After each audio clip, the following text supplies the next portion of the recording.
আজ যে ব্লগটা শেয়ার করছি সেটা খুব স্পেশাল আমাদের কাছে, কারণ এটা ছিল ফুড মার্চ, আমাদের বিবাহবার্ষিকীর ব্লগ। তো সেদিন সকাল সকাল এবছরে মন্দিরে পুজো দিতে চলে গেছিলাম। গত বছর আমরা ঘুরতে গেছিলাম, তো যাই হোক সেই স্মৃতিগুলো তো রয়েছেই। এবছরটাও বেশ ভালো কাটালাম, কিন্তু ভীষণ ছিমছামভাবেই কাটিয়েছি।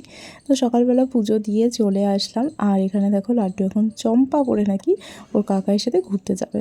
তো যাই হোক, আমি এখন এসে শাড়ি পরে এখন ভাবছিলাম যে একটু ভালো করে ফটো তুলে রাখি, কারণ বাইরে যা রোদ্দুর, বাইরে সেভাবে যেন এখনই তাকানো যাচ্ছে না, জানি না পরে কি হবে।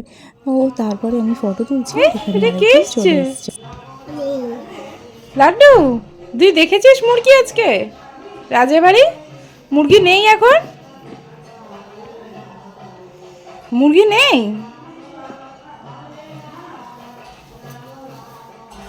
তো ওর মতন ওদিকে দুষ্টুমি করতে ব্যস্ত, আর আমি আমার মতন ফটো তুলতে ব্যস্ত।